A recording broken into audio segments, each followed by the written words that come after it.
get to the bag, ayy. Got the foot on the gas, pedal to the metal when the lane moving fast, ayy, ayy. Let them all cross. If they hate, then let them hate and make a bigger boss, ayy. Hey guys, before we jump into the episode, I wanted to let you know it is brought to you by Denim. As a business owner myself, I personally know the importance of financial stability and preserving cash flow to help navigate through any freight market. With Denim's comprehensive service offering, you now have an all-in-one financial partner whose platform includes factoring, payments, freight audit, document collection management, and analytics, which help keep your business financially healthy and increase your team's time to focus on revenue-producing activities. You can also take advantage of Denim's free credit check, which they perform on all of your customers. And Denim will proactively reach out to you if they spot any signs of credit deterioration. Finally, Denim always pays your carriers first. As a broker, this is imperative to preserving your credit score in the market, which ultimately helps you become a broker of choice to your carrier partners. Are you ready to learn more? Visit denim.com to schedule a demo today. Just do me a favor and let them know that the Freight Coach sent you. This episode is brought to you by SPI Logistics, the premier freight agent logistics firm in North America.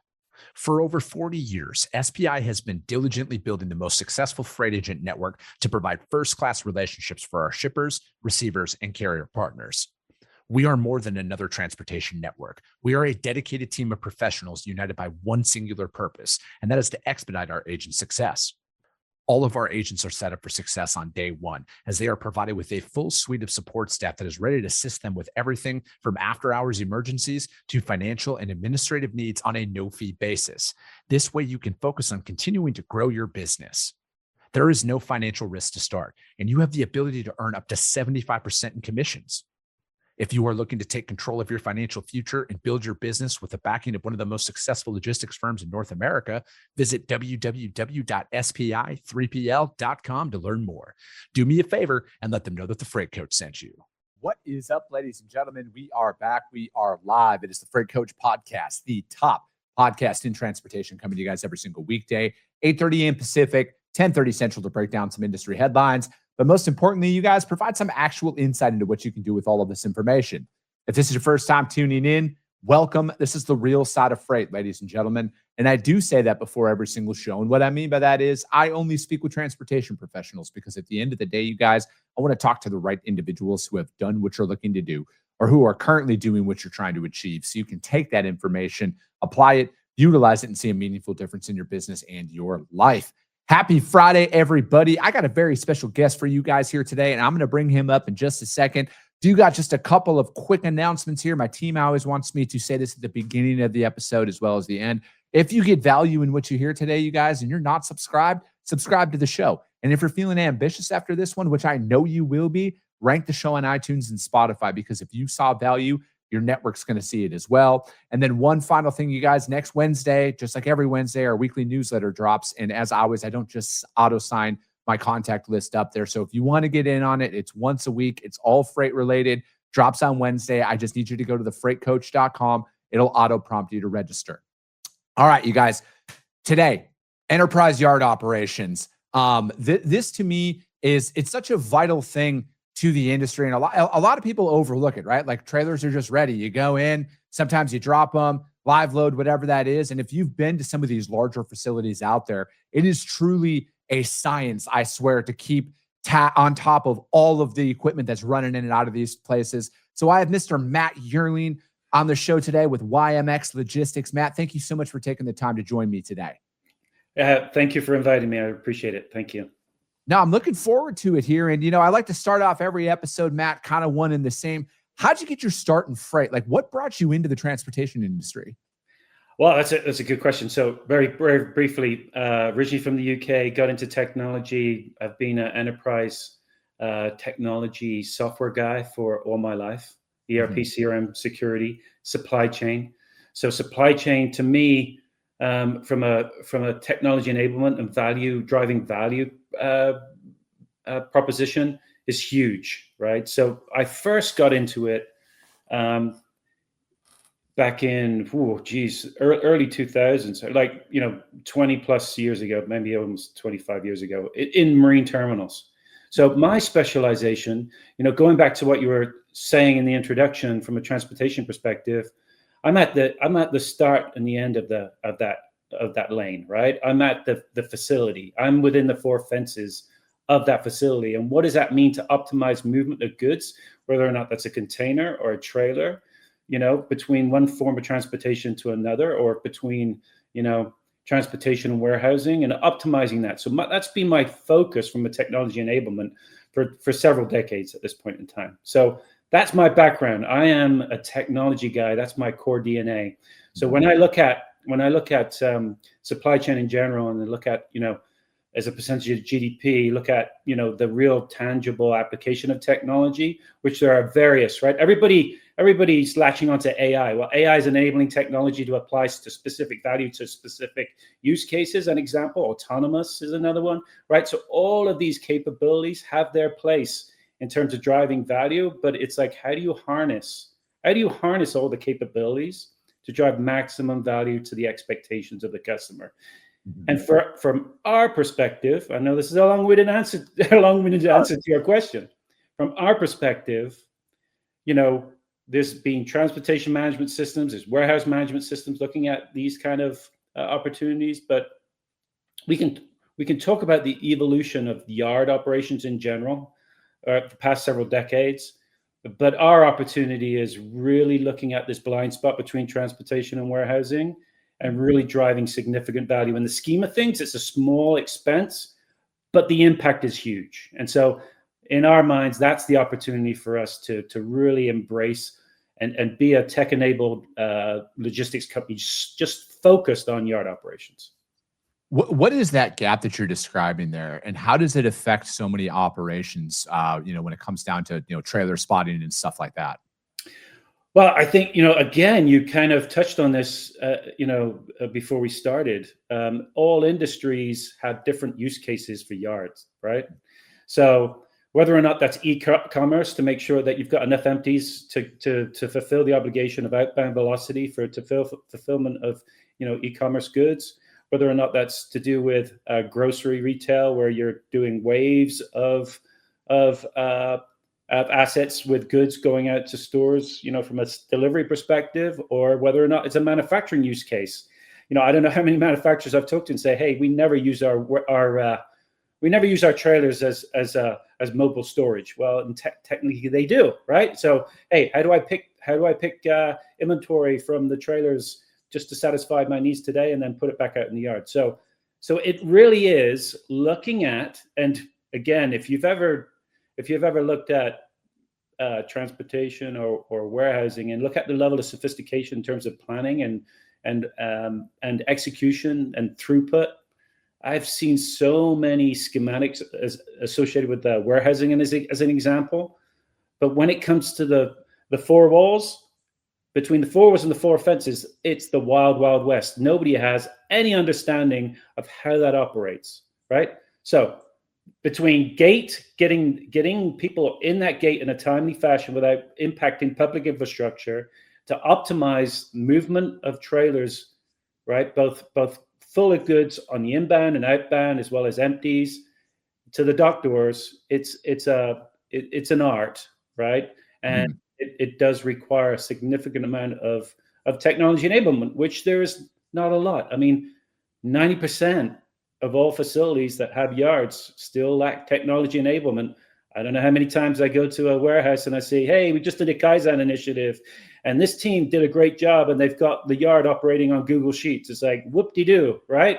Yeah. That's the first step. I mean, you're bringing up a lot of that, and then, like gate management and stuff like that. How many bottlenecks are created, and, how many inefficient yards do you come in contact with when you're talking about this, right? Because you're bringing up Google spreadsheets and, Google documents and all of that stuff that goes out there. And I mean, I'm not surprised by this, because like I've worked in the industry for so long, and I feel like a lot of individuals out there are like, oh, that's a big logo, they're going to have the best of the best technology. And that's not always the case. And, it is kind of like a lot of this industry is running on a spreadsheet, for example. And I don't know if enough people can actually fully grasp that. And the fact that our industry operates at the level that it does sometimes, Matt, off of like, I would say shoestring tech, I think it would surprise a lot of people, but I also look at it is like, we're one bad day away from like a catastrophic delay of shipments again. Well, I mean, look, so there are so many different ways I can answer that question.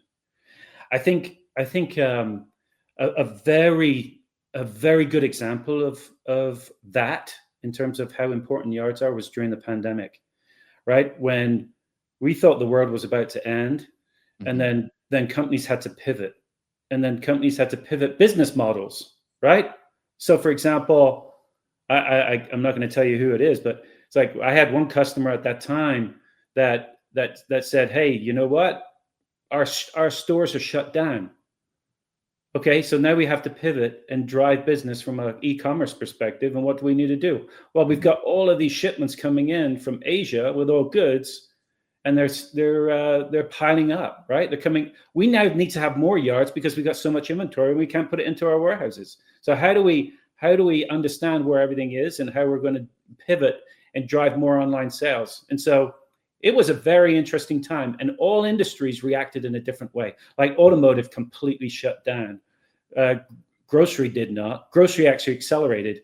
Some of the CPG and some of the beverage, right? So what we're doing is grabbing paper goods, toilet tissue, as well as consuming large amounts of alcohol, right? So yeah, you could see that as it played out. And here, I mean, here's the fundamental thing, and I think what would be good just to talk through, like, what's the evolution of yard operations? Because I'll tell you, because it's such a small fraction in relation, look, we're talking about transportation. It's less than 3% of transportation across your network in terms of spend. It doesn't get any attention or any investment, okay? And, oh, by the way, no focus, so nobody knows what the hell they're doing when it comes to yard operations at all, okay? So, I mean, fundamentally, we've seen this try to mature over time. We're very drop-centric in the United States for many different reasons. In the 80s, people like to start embedding. In fact, the company that we acquired, more than a year and a half ago to be the platform for what we're doing, which I've known very well. We've had joint customers. They've done a great job. Got into spotting and shelling in the 80s, but it wasn't their core business. It was one of those add-on services, just like other carriers like a JB Hunt. It isn't strategic. They're just adding it on, right? So what we've seen is 80s. Oh, it's a peripheral business. Our customers asking, I don't know crap about it. Let's just add these services. Then in 2000s, there's this whole move to say, hey, for small companies, hey, this is a strategic focus, right? So there's a couple companies that are really just focused on yard operations or just drove services there. Then in the 2010, YMS providers, which I had the leading provider of that, right? I'm an arms dealer. How do you do it? How do you do this better than how you do it today, right? And now what we're doing today with YMX is like, well, okay, chances are the traditional yard services logistics company want to deploy assets and drivers. That's how they make money. The technology guys are out there saying, hey, we've got the next widget that's going to drive value. Yeah. The shipper is out there saying, I have no clue what I'm trying to do. I feel like gate is the big opportunity for me. I need to deploy cameras and do computer vision at the gate or something else, some other widget, and it doesn't drive the value they're looking for. So they've got fatigue around deploying all these technology solutions. So we're different in bringing this all together for the maximum effect. We don't need to own the technology. We can leverage what you've got, but we bring it together in our operating system to make sure that we drive maximum value to the shipper. Yeah, that's one thing, Matt, that I think that continues to kind of surprise me is the amount of technology that is being deployed. And it's great for the person, like the broker, right? Like I'm a freight broker. We're out there, we're moving freight every single day. There's a lot of great technology for a freight broker, but is it great for the end user, which is like the drivers or the shipper? Are they actually asking for it? And it kind of sounds like you're running into that as well. out there where it's like there's a lot of great technology, but like ultimately there's people out there who don't want it, they don't need it, or they're sick and tired of the next thing that keeps coming up and doesn't deliver the results that they were just promised for the last 14 other iterations of tech that was supposed to fix their lives. Yeah. I mean, the stark reality is, and look, I'm guilty, right? Guilty as charged. I was one of them. I was a software guy, right? I was selling the dream. I was selling the value, but the key thing is that, you know, more than 50%, and it's higher than 50% of the shippers that I talk to are deploying technology and not getting the value, not getting the dream, not experiencing the dream that they were sold, right?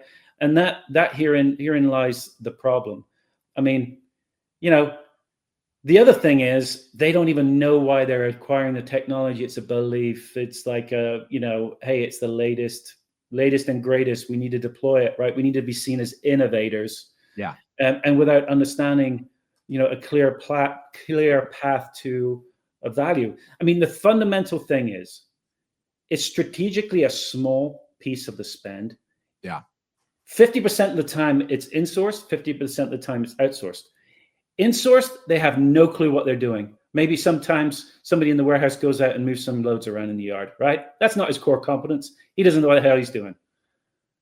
The logistics company, they're focused on how they're going to drive money and being on their trajectory of how we've operated in the past. And they're not necessarily focused on what does it mean to the customer? What is it we're trying to do, right?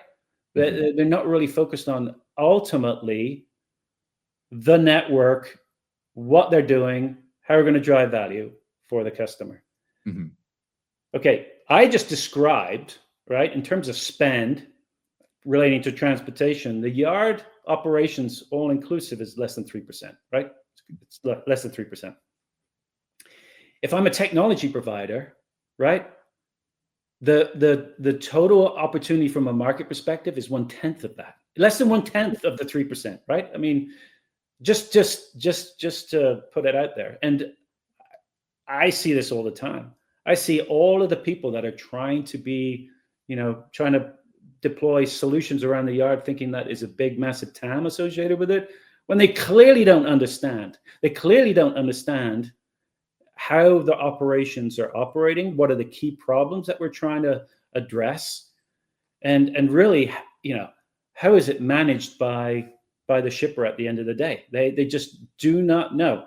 And the other thing that I see, and you know, you've had experience with this too, is that even because of the spend and everything associated with yard operations, it's seen as a utility and not necessarily as a strategic asset. Yeah. It's like, all right, give me the price for the lowest cost per hourly rate in the truck. I have no clue what value can create for me, but just give me that price. Oh, yeah. You're cheaper than the other company, so we're going to go with you. It's like they're missing the plot. They're missing the plot in terms of, well, what does that mean for the enterprise and what we're trying to do with the enterprise? And we've got another webinar coming up when we're talking about this, specifically around manufacturing, right? And the interplay between yards and distribution and what's going on. Not only the yards have a big play for inbound logistics and shuttling between suppliers, right? Packaging coming into finished, you know, and manufacturing. Not only inbound, but outbound logistics as well. So it's going to be an interesting conversation, but people don't understand this space because it's such a small spend. But the ramifications are huge, right? Yeah. Do you think, you know, obviously with some of the software, you know, yard management software that's out there, it's just because they're not looking at it from the right perspective. Because like, you know, operationally, you know, again, I'm in the weeds every single day, right? Like I'm booking trucks, I'm doing all of that stuff inside of my operations. And, you know, I look at it as, you know, I've worked with some of the enterprise shippers out there, the biggest logos in this industry. I've worked with them throughout my career. And I know the amount of wrong product that was shipped out, right? Because like they grabbed the wrong trailer. And that's just one example, right, of it. And it's like the trickle down effect that comes in. So it's like, yeah, they might look at it from the cost of like, oh, it's a small part of our budget, but how many extra tens of thousands of dollars are you spending to reroute a truck back? Or now it was supposed to go to Charlotte, now it's got to go up to, Virginia or something like that, right? Because they're just crisscrossing. And then it's the time wasted at that point of now you're focused on this fire, and then 3 other ones are starting to brew up in the background because you're not paying attention, right? So it's like, that's where I see a lot of it is. It's like the efficiency is, it's a very reactive industry at the end of the day. There's not a ton of proactive approach that I've witnessed in my career. It seems more reactive, and it seems like you guys are attacking an actual root cause with your guys' product. And there's a lot of products out there that are attacking a symptom and they're overlooking the root cause, which leads to their product even having viability. Yeah. You just stated the problem quite eloquently, right? So, if you're the software provider or, yard management solution provider, you're providing a widget for specific use cases, which is actually, when you look at the problem, it doesn't fully encompass, right? How do you optimize the assets? How do you look at labor? How do you look at sustainability? How do you look at a broader opportunity in that operation from the fences to the 4 walls? The other thing, which is again, this is just a maturity associated with the industry. Okay. Yeah. There's not a lot of people that understand this space because it's not seen as a big opportunity. Everybody's tracing transportation because that's where everybody spends the most. Okay. This 50% of the time, the yards are of transportation budget. 50% of the time they're associated with warehousing and manufacturing. Right. So we're caught between the two. And one thing's very clear. If I'm a big shipper and I'm spending more than $1 billion on my transportation and I'm spending $50 million on my yard, what do you think the impact is on the better yard operations for that $1 billion that you're spending, right, on transportation? That in itself is kind of interesting when you start blowing that down. So we've got examples, right? The way that you upgrade the experience from day one is looking at that operation. Typically, they don't have the data. Okay. Yeah. Typically, they don't have the data, but how do we upgrade that operation from day one and then put you on a roadmap for better optimization and value creation over time? And so, if you're spending $50 million on your network, what are the peripheral opportunities that you cannot articulate today? Okay. Yeah. They're present.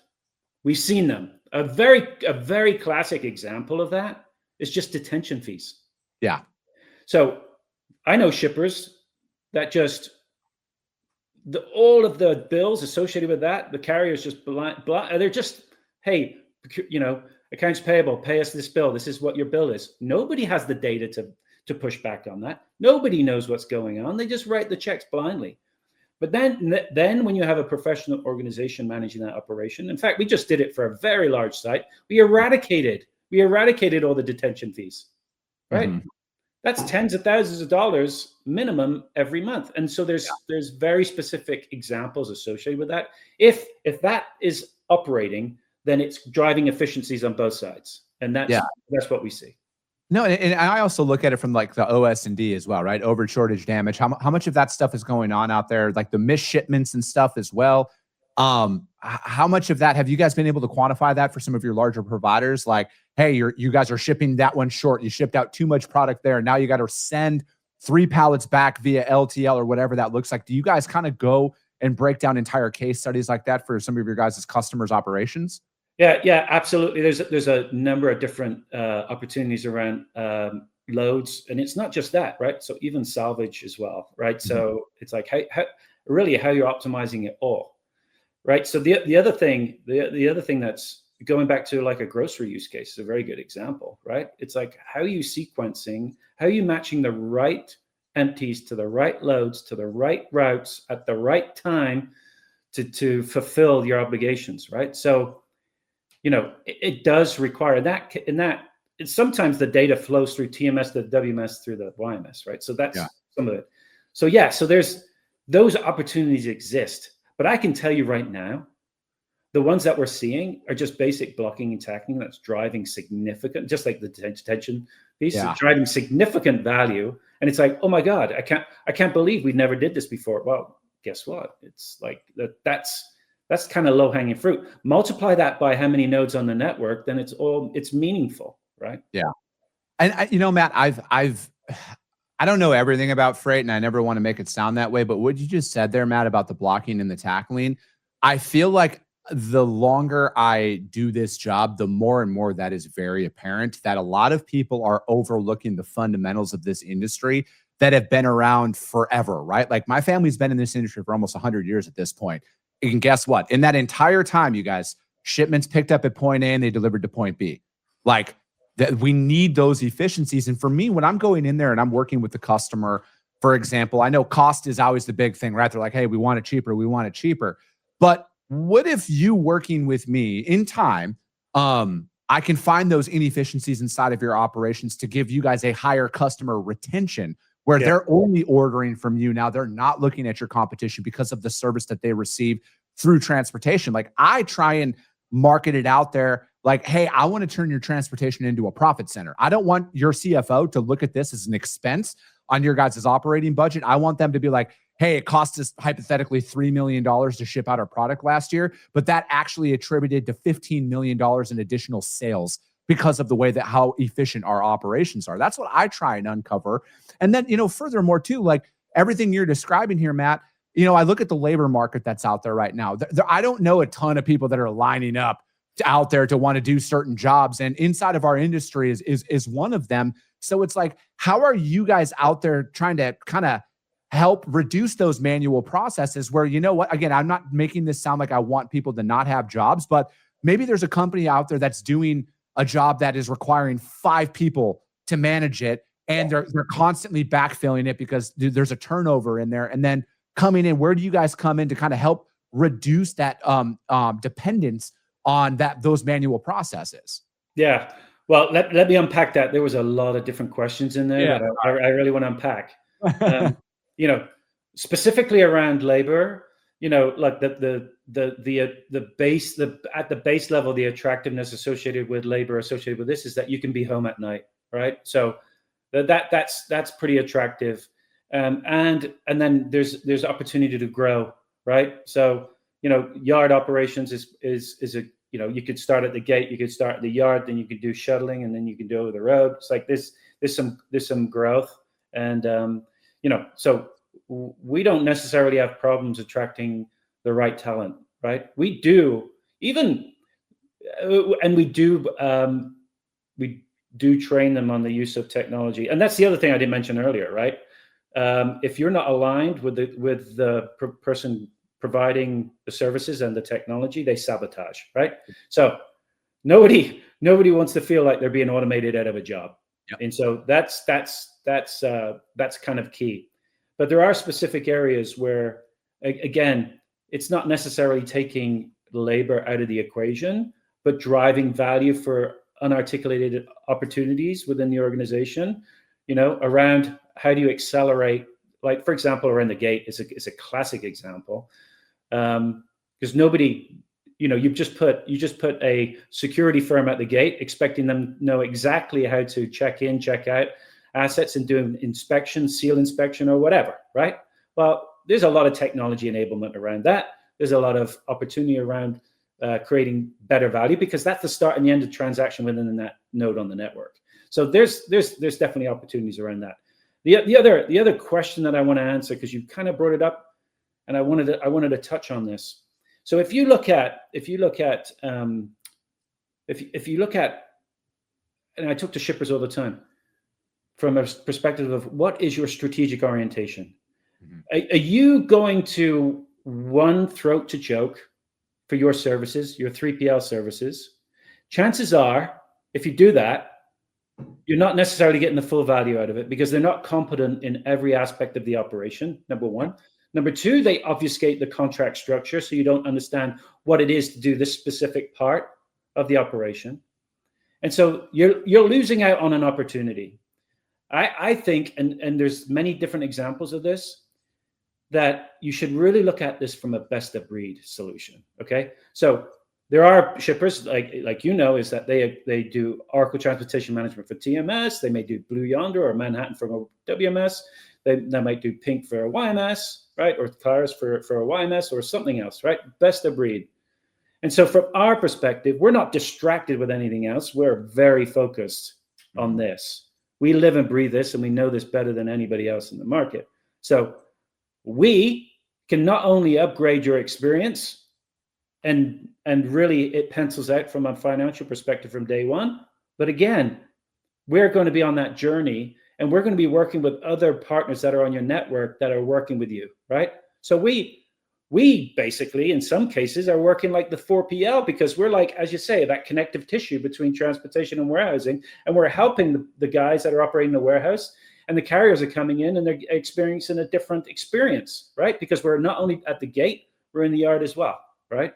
So anyway, think about a best of breed from a yard operations perspective. Go to those that really focus on it, because I can tell you the vast majority of people don't understand it.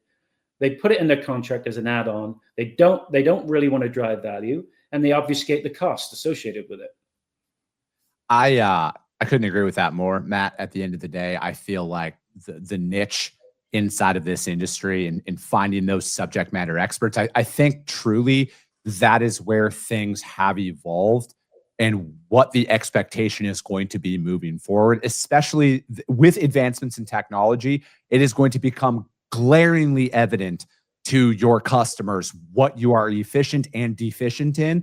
And that's why it's like, for us, in particular, that's why I talk about the niche on this show all the time. Like, this industry is massive. It is vast.